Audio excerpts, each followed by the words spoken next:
નમસ્કાર મિત્રો, હું છું મુકેશ ધાપા એડવોકેટ. તો આજના વિડીયોમાં આપણે વાત કરીશું કોર્ટ દ્વારા અથવા તો પોલીસ દ્વારા તમને સમન્સ કે નોટિસ મળે તો ત્યારે શું કરવું. ઘણી વખત આવું નોટિસ કે સમન્સ મળે એટલે આપણે ગભરાઈ જતા હોઈએ છીએ, આપણે જાણ નથી હોતી.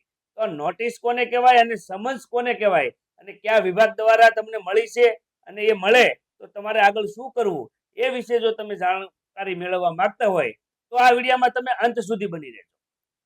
તો આજે આપણને ઘણી વખત એવું થાય, આપણને ફોનમાં પોલીસ સમન્સ મોકલે, વોટ્સઅપમાં મોકલે, રૂબરૂ દેવા આવે, નોટિસ મળે, ત્યારે આપણને એમ થાય કે આ શું છે.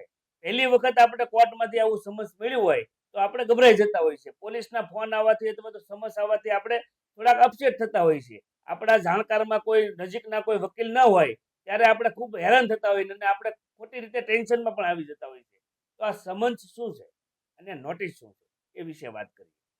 જે સમન્સ છે એ કોર્ટનો કાયદાકીય આદેશ છે તમને હાજર થવા માટેનો, કે એમાં જે વિગત છે એમાં વિગત લખેલી હોય ટૂંકમાં કે આ કેસની અંદર તમારી ઉપર કેસ છે, અથવા તો આ કેસની અંદર તમે સાક્ષી છો, અથવા તો આ કેસની અંદર તમે પંચ છો, અથવા તો આ કેસની અંદર તમારું નિવેદન લેવું જરૂરી છે. એટલે કોર્ટ તમને સમન્સથી આદેશ કરે કે આ તારીખે આટલા સમયે આ જગ્યાએ તમારે ફરજિયાત હાજર રહેવાનું છે. એ આદેશ છે.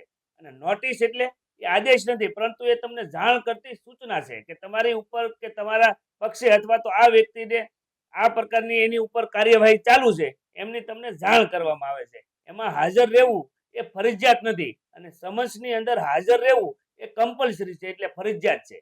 જો તમને કોર્ટ તરફથી અથવા તો પોલીસ તરફથી કોઈ સમન્સ મળે છે અને તમે તેની અવગણના કરો છો અને હાજર થતા નથી, તો કોર્ટ તમારી ઉપર કાયદેસર રીતે વોરંટ ઇસ્યુ કરે, એને બેલેબલ વોરંટ કહેવાય, એટલે કે જામીનપાત્ર વોરંટ. કારણ કે કોર્ટનો આદેશ તમે માન્યો નથી, કોર્ટે તમને જે તારીખે જવા માટે સૂચના આપી છે એમનું તમે પાલન કર્યું નથી, એટલે કોર્ટ તમારી ઉપર વોરંટ ઇસ્યુ કરશે.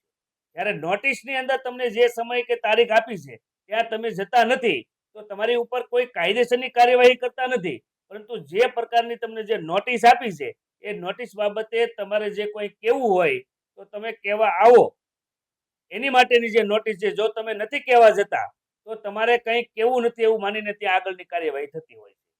એટલે જ્યારે સમન્સ મળે છે અને તમે હાજર નથી થતા તો તમારી ઉપર વોરંટ ઇસ્યુ થાય, અને નોટિસ મળે અને તમે નથી જતા તો તમારે એક નુકસાન થઈ શકે છે. જે વિષય હોય, માની લો કે તમને જીબી તરફથી નોટિસ મળી છે કે આ પ્રકારની તમારી ઉપર દંડ છે, એ દંડ એટલો ભરી દો, નહીં ભરો તો તમારી ઉપર આ પ્રકારની પ્રોસેસ થશે.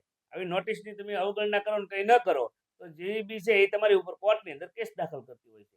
પરંતુ આવી નોટિસ મળે ને એનો પણ જવાબ તમારા બચાવ તરફે આપવો જરૂરી છે. કારણ કે જ્યારે કોર્ટની અંદર કોઈ આવો કેસ કરે, જીબી પોતાના દંડની રકમ વસૂલ કરવા માટેનો કોઈ દાવો કરે તો બચાવ માટે તમારે એને જે નોટિસ આપી છે એનો રિપ્લે આપેલો હોવો ખૂબ જરૂરી છે, જેથી તમે કોર્ટની અંદર એ બચાવમાં તમે એને ઉપયોગમાં લઈ શકો. એટલે પછી જે સમન્સ છે એ સમન્સ પછી તમને વોરંટ ઇસ્યુ કરે એ બેલેબલ એટલે કે જામીન પાત્ર હોય. એ વોરંટ પણ તમે અવગણના કરો તો તમારી ઉપર નોન બેલેબલ વોરંટ એટલે કે ધરપકડનું વોરંટ પણ કોર્ટ કાઢતી હોય છે, અને એ બિનજામીન પાત્ર વોરંટ કહેવાય. એટલે આવી જ્યારે અવગણના કરો ત્યારે કોર્ટ આવા વ્યક્તિઓને દંડ પણ કરતી હોય છે, અને દંડ કેટલો કરવો એ કોર્ટ પોતાની મનસુબી ઉપર નક્કી કરતું હોય છે. એટલે સમન્સ અને નોટિસ આ બે વસ્તુ અલગ છે. જ્યારે કોર્ટની અંદર કે પોલીસ પણ તમને સીઆરપીસી કલમ જે જૂની હતી 141 વનડી મુજબની, એ મુજબ પણ તમારું કોઈ નિવેદન લેવા, તમારો જવાબ લેવા અથવા તો તપાસ કરવા માટે એ તમને બોલાવે છે. એટલે આવું જ્યારે સમન્સ કે કોઈ વોરંટ અથવા તો તમારી ઉપર નોટિસ હોય તો એને અવગણવી નહીં. કોઈ કાયદાકીય જાણકાર વ્યક્તિ હોય, કોઈ વકીલ હોય, એમની સલાહ લેવી કે આની અંદર મારે શું કરવું, કેવી રીતે કરવું. ઘણી વખત એવું થાય કે આપણને સમન્સ કોર્ટમાંથી આવે તો આપણને એમ થાય કે મારી ઉપર તો એક પ્રકારનો કંઈ કેસ જ નથી, તો મારી ઉપર શેનું સમન્સ. પણ તમને ખ્યાલ નથી હોતો કે તમે રસ્તે નીકળ્યા હોય અને કોઈ સાક્ષીની અંદર અથવા તો કોઈ પંચનામું થતું હોય ત્યાં તમારી સહી કરી દીધી હોય અથવા તો તમારી સહી કરાવી હોય તો તેવા કેસની અંદર તમારે જુબાની આપવા કોર્ટમાં આવવું ફરજિયાત હોય. એટલે એવા કેસની અંદર તમારે જુબાની આપવાની હોય ત્યારે તમારે કોર્ટમાં આવવાનું હોય.